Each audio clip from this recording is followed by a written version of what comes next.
ሰላም ከሚትሆኑ ጋይስ ኩሉ ሰላም ዲ ኩሉ ፖስቶሪ ሎ ማዓንተኻ ብሓድሽ ቪድዮ በዚ ኣዛራቢ ጉዳይ ናይ ሶም እዚ ተመሊስና ኣለና ከም ስሪኦ ዘለኹም ሚስ ወርልድ ኣብ ሶም እዚ ሓደ ካብቶም ኣርእስታት ፈጢሮም ዘለዉ ናይ ዓለምና እዮም ብሓፈሻ ናትና ጥራይ ኣይኮነን ብዓለም ደረጃ ግን ዓበይቲ ኣርእስታት ፈጢሮም ዘለዉ እዩ ማለት እዩ ሰብ ነናሃገሩ መርፅ ኣሎ ልዕሊ 130 ዝኣኽሉ ኣብ ቪየትናም ናይ ወይዘሮ ናይ ዓለም ውድድር ኣለዋ ኣብዚ ካልእ 130 ሃገር ዝኾና ይወዳደር ኣለዋ ማለት እዩ ሓንቲ ካብኣተን ከዓ ኤርትራ ሓንቲ ካብኣተን ኤርትራ ድሮ ከዓኒ ገናት ናይ ቮት ነገር ገና 7 መዓልቲ ተሪፍዎ ከሎ ኤርትራ ብዙሕ ታሪክ ትፈጥር ኣላ ከም ትሪእዎ ዘለኹም ኣብዛ ቪድዮ ዝሰርሓላ ዘለኹ 3,875,772 ዝኣክል ቮት ረኺባ ቀዳመይቲ ኮይና ኣላ ማለት እዩ ቀዳመይቲ ምዃና ከዓኒ ኣዛራቢ ፈጢሮ ኣሎ ምክንያቱ ኤርትራ ንእሽተይ ሃገር እያ ብዙሕ ህዝቢ የብላን ስለምንታይ ንሕና ብዙሕ ህዝቢ ኮለና ዝብል ከዓኒ ነተን ካልእ ሃገራት ከዓኒ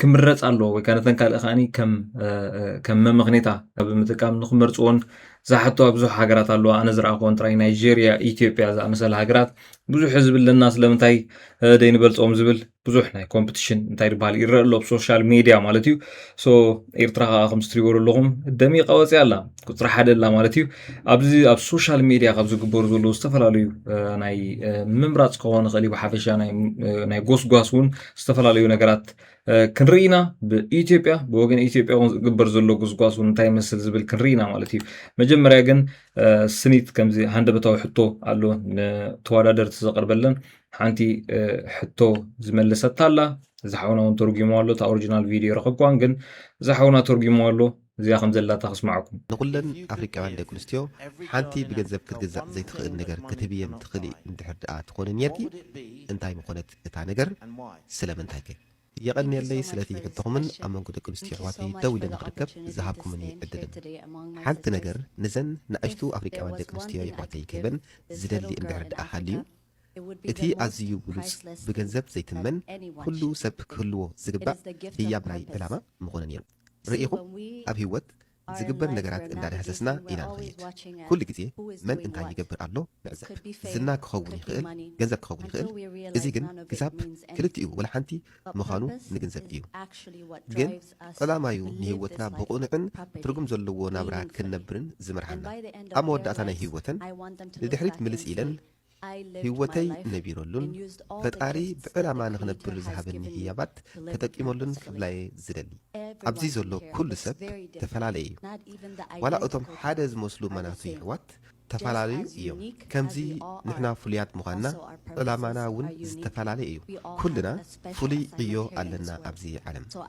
ስለዚ ነዛ ንእሽቶ ሓፍተይ ዕላማኣ ክትረክብን ትርጉም ዘለዎ ህይወት ንኽትነብርን መዘኻኸርክዋ ከምዚ ዓይነት ሕቶታት መብዛሕትኡ ውሽጣዊ ፅባቐ ናይቲ ሰብ ንኽፈልጦ ኣይተዳለውትሉን ስለዚ ሃንደ በዛሓትዎም ሕቶ እዩ ማለት እዩ ሶ ማዕረ ክንደይ ብኸመይ ምልስ እንታይ ዓይነት መልሲ ይምልስ ኮንፊደንሱ ናቱ ክኸውን ይኽእል እዩ ብሓፈሻ ብምሉእ እቲ ክምልሶ ዝኽእል ቀንዲ ኣገዳሲ እዩ ማለት እዩ ደጋዊ ፅባቐ ጥራይ እውን ኣይኮነን ኣብ ሶሻል ሚድያ ትገብሮ ክኸውን ይኽእል እዩ ብሓፈሻ ብዓለም ዘለዋ ኣረኣእያ እንታይ ይመስል ሓደ ካብቶም ቀንዲ መምዘኒታት እዩ ናይዚ ውድድር እዚ ማለት እዩ ሶ እዚ ኸዓነ ሓደ ካብቲ معقنيتات እዩ ከም ሰምዑ ጽናሕኩም በቁዕን ሩጡብ መልስ ናይ መሊሳት ሎም ዘላ ማለት እዩ ምናልባት ብዛዕባ ታሪክ ህይወት ናይ ስኒ ዝምልከት ኣብትናታ ሶሻል ሚድያ ብተረጋጋሙ ተዛረቦ ብዙሕ ንዑ ምድጋማ የድልዮን ተቐንዲ ግን ኣብዙ ትገልጾ ዘላ ብዛዕባ ራእይ ናይ ሓፍታ እታ ናይ ኦቲዝም ሕማም ዘለዋ ሓፍታ መጻ ናይ ሓፍታ ከተጸብቕ እትጽዕሮ ዘላ ዝገልጽ ብዙሕ ታሪኻት ኣሎ ብዛዕባ ስኒት ኣብትናታ ሶሻል ሚድያ ከምኡን ብሓፈሻ ኣብ ናይ ሚስ ወርልድ ናቶም ቻነል እውን ብዛዕባ ታሪክ ህይወት ተዛረበቶ ኣሎ ብዛዕባ ኣብቲ ሚድያታት ከድኩም ክትሪእዎ ትኽእሉ ኢኹም ካልእ ግን ከም ተቐዲሙ ንበልኩም ኤርትራ ታሪክ እያ ትሰርሕ ዘላ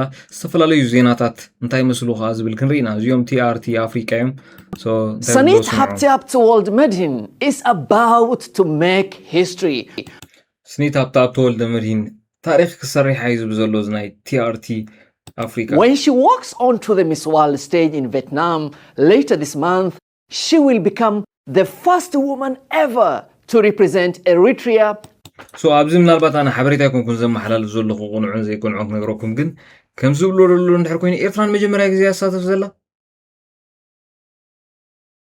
ኣብ ስነ ጽባቐን መጀመርያ ግዜ ኣሳተፍ ዘላ ኦኬ ያ ሓዳሽ ኣናዓይ at the competition taking her country's flag into an arena it has never entered before. Imagine that moment. a young woman from a nation of fewer than 4 million people. The 4 million people abzu hjuwan mazarab ya qoyna dalla baka 4 million people still 4 dinagan. Are you sure, guys? One that has never before appeared at Miss World, stepping into the global spotlight. For Sanit, it is another landmark in a journey already defined by firsts. For Eritrea, it marks a new chapter on the international stage. Eritrea, a Red Sea nation in the So أنا كحاوسو صنيح مزتريو زلهم استفلاليو قد محجز نور ودرات I think كحاوسو صنيح so إيرتريان مجمرة جزية بميس وورلد تساتف زلا. Horn of Africa gained independence in 1993. More than 3 decades later, it will make its Miss World debut as the 185th country to participate in the pageant's 75-year history. The competition takes place in Vietnam from 9 August to 5 September 2026. The challenge is formidable. In 72 previous editions of Miss World, Africa has produced only 5 winners. South Africa has claimed the crown 3 times, while Egypt and Nigeria have each won. Okay, so South Africa سلسة جزية تعويتهم قالوا ويكا أفريقيا صاب حجاب ميس وورلد حموشة جزية تعويتها زل أفريقيا مالتي. نيجيريا Egypt سلسة جزية South Africa. Once. Since Nigeria's Agbani Darego became the first black African woman to win the title in 2001, no other black African 2001 contestant has claimed the crown. Sanit hopes to change that. Making history has become something of a habit for Sanit. In 2023, she became the first Eritrean to be crowned Miss Africa USA. A year later, she made history again as Eritrea's first representative at Miss Universe, where she was recognized as a Voice for Change silver finalist for her advocacy. Now, as the country's inaugural Miss World contestant, she is opening yet another door. Sanit was born and raised in Asmara. كمزي انترناشنال ودرات كله حاجة خبت دس بلكات مليسوم زعبا إيرترا فولتو إيرترا أنت بيت ركب جل زبلو نجارات مليسوم فولتو زجبرون بزحتي مالتي بناي بينيام دحريهم مو إيرترا بسنك بينيام زفلتو بزح حساب كله غالي كمزي تات انترناشنال نجار كفتر كله خاني إيرترا كمسري ورلهم تمليسو بزعبا إيرترا بزح بزعبا إيرترا تاريخ تزاري ولا مالتي بزناي كبابي حموش أربعة زخون فيديو يسرح زولو سلازي بزعبا إيرترا بزعبا تاريخ سنيت وانتزاري بلو كمزي بزحات انترناشنال غازت إنيهات ني أفريقيا وكيلوم استزارو بزحات اللو مالتيو كأند خاني بزعبا إيرترا نهاجروم كي تقصي حلفون جن إيرترا هاتمرح مهلاواون كمزيتات أرس تفتيرو اللو مالتيو دا سواي خاني إيرترا تاريخ كسر تغلي سنيت تاريخ كسر تغلي مجمرة جزء إيرترا تساتف علم مجمرة جزء تعوت إيماجن حسبه ከሐዘን ስብራት የተወለደው ዓለም አቀፍ ድምጽ ልብን የሚነካው የኤርትራይቷ የውበት ንግስት ሰኒት ሀብታብ የህይወት ታሪክም ድምጽ የሆነው ለእናቴና ለህቴ ነው ብላለች። ውበት ከመልክ ይጀምራል። እውነተኛ ውበት ግን ከልብ ስብራት ፈንጥቆ ሲወጣ ልዩ ትርጉም ይኖረዋል። ታሪካዊ በሆነ ክስተት ኤርትራን ለመጀመሪያ ጊዜ ወክላም በሚስ ወርልድ የቁንጅና ውድድር ላይ የምትሳተፈው ሞዴል ሰኒት ሀብታብ ከመድረክ ላይ ከምታሳየው ደማቅ ውበት በስተጀርባ ጥልቅ የሆነ የህይወት ትግልና የፍቅር አደራም ተሸክማለች። የእናቷን ትዝታ በልቧ ማህደር ሰንቃም የእህቷን እንክብካቤ ኃላፊነት በጀርባዋ ያዘለችው ይህች ጠንካራ ሴት የህይወት አቅጣጫዋን በአዲስ ዓላማ ቃኝታለች። አሁን ዋነኛ ተልኳም ለእህቷም ሆነ ላጣቻት እናቷም ድምጽ መሆን ነው። እናቴ አሁን በህይወት ብትኖር ኖሮ ሁሉም ሰው የጡት ካንሰር ቅድመ ምርመራን እንዲያደርግ ተወተውት ነበር። ምክንያቱም በሽታውን በጊዜ ማወቅ እናቶች ከቤተሰቦቻቸው ጋር ተጨማሪ ውድ ዓመታትን እንዲያሳልፉ እድል ይሰጣልና።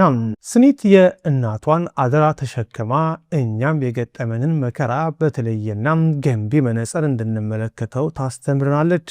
ሓደ ካብቲ ከም ትሪእዎ ዘለኹም ዝሕዝን ታሪክ ናይ ስኒት ብዝብል ኣርእስታት ሂቦም ካብ ዝዝርግሑ ዘለዎ ኸዓኒ ብሓፈሻ ፋሚሊ ወይ ከዓ ስድራ ናይ ስኒት ዝምልከት እዩ ማለት እዩ። እቲ ቀንዲ ራእይ ናይ ሓፍታ ክውን ንክትገብር ብዝብል ሳውን ብተደጋጋሚ ትዛረቡ ከምኡውን ናይ ኣዲኣ ዝምልከት እውን ኣዲኣ እውን ብናይ ጡብ ካንሰር ከም ዝሞተት ኣብዚ ሕጂ ሓውና ዝገልፆ ዘሎ ማለት እዩ። ናይ ጡብ ካንሰር ከም ዝሞተት ክገልፅ ፀኒሑ ማለት እዩ። ስለዚ ሓላፍነት ናይ ስድራ ከም ዝተሰከመት ውሽጣዊ ፅባቐ ካብቲ ውሽጣዊ በሰላታት ዝሓለፍከዮ መከራታትን ክብገስ ከም ዝኽእል እውን ኣብነት ገይሩ ይገልፆ ኣሎ ማለት እዩ።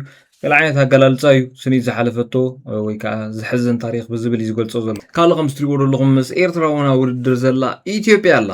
ኤርትራ ትዋዳደር ኢትዮጵያ ካ ትዋዳደር እንድሕር ሃልያ እንታይ ዓይነት ውድድር ክፍጠር ይኽእል ኩሉ ግዜ ፍሉጥ እዩ ማለት እዩ። ስለዚ ኢትዮጵያ ካ ከም ትሪእዎ ዘለኹም ኢዶም ሰብሲቦም ኣብ ውድድር እዮም ዘለዉ ወይ ከዓ ኣብ ሓያል እንታይ ይባሃል እዮም ዘለዉ ማለት እዩ። ዓበይቲ ቴሌቭዥናት ከም በዓል ኢቢኤስ ናይ ሴፉ ቴሌቭዥን ማለት እዩ ብዙሕ ቃለ መሕተት ገይርላ ኣሎ። ካብ 10 መዓልቲ እያ ሒዙ ጀሚሩ ናይ ምረፁና ዝብል ጎስጓስ ማለት እዩ። ቅድሚ 10 መዓልቲ ሰሪሑ ትማሊ ብሓፈሻ ብታርጋ ብዙሕ ቪድዮታት ይስራሕ ዘሎ ብጀካቲ ኣብ ናእሽቱ ኣብ ቲክቶክ ወይ ፌስቡክ ገለ ክኸውን ይኽእል እዩ። ብጀኩ ብቴሌቭዥን መንገዲ እውን ምረፁኒ ዝብል ናይ ምረፁኒ ጎስጓስ ሆቴል ውስጥ ስታርፉ ደረጃ ያፈራሽው ወይ ደግሞ እንደ ሩሜት የሚባል ነገር አለ። ሆቴል ውስጥ ስታርፉ ከማጋ ደረሰች ነው? ሩሜቴ ትናንትና ነው የገባችው። ከተመደኩት ከኤርትራ ጋር ነው ከሚስ ሰነት ጋር ማለት ነው። ከሷ ጋር ነው ሩሜት ያለ ነው። ስለዚህ በምግቡም በምኑም ችግር የለማ ትተጋገዛላችሁ? በሁሉም ነገር እንተጋገዛለን። አዎ በደንብ የምንተጋገዘው።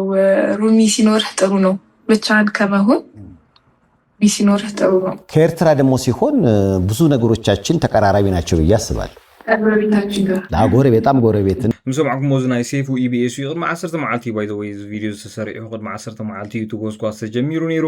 ምስ ናይ ኤርትራውን ኣብ ሓደ ሩሜት ከም ዝኾነ ክትዛረብ ፀኒሓ ማለት እዩ። ብሓደ ከም ዘለዋ ክትዛረብ ፀኒሓ። ብሓፈሻ ግን እቲ ናይ ምምራፅ ክሳብ ዝሕጂ እዋን ናይ ሴፉ ጥራይ ዘይኮነ ብዓበይቲ ቴሌቭዥናት ናይ ኢትዮጵያ ክኸውን ይኽእል እዩ፣ ንኣሽቱ እውን ክኸውን ይኽእል እዩ።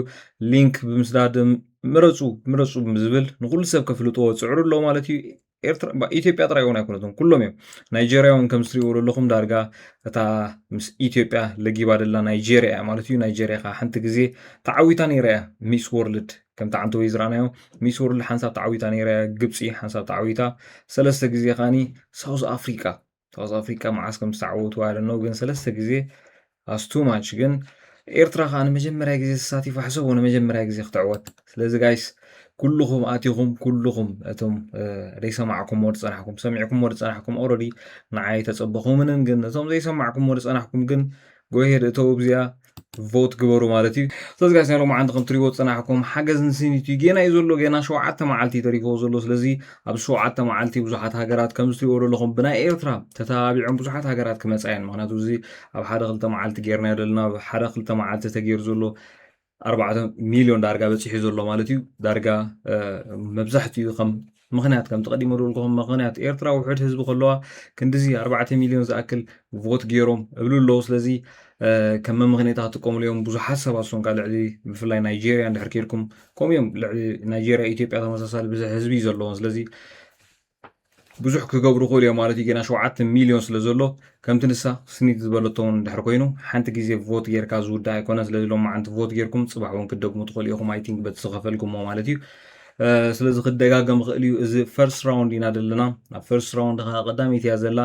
ፈርስት ራውንድ ምስ ተወድአ ከዓኒ እቲ ዘለዎ ከም ዘለዎ እዩ ኣብ ሰከንድ ራውንድ ዝኸይድ። ስለዚ ኤርትራ ቀዳሚት ላ ቀዳሚት ኮይና እውን ኣብ ሰከንድ ራውንድ ክጅምር እያ። ስለዚ ኣብኡ እውን ከተቋርፆ የብልኩም ማለት እዩ። ክቅፅል እዩ ዘሎ ወይ ናይ 1 መዓልቲ 2 መዓልቲ ጎስጓስ ኮይኑ ክተርፍ የብሉን። ስለዚ ክሳብ መወዳእታ ምስ ኣፅንሑ ጋይስ ክትዕወት ኣለዋ። ናይ መጀመርያ ሚስ ወርልድ ኤርትራ ተሳቲፋ መጀመርያ ክትዕወት ታሪክ ክሰሪሓ ማለት እዩ።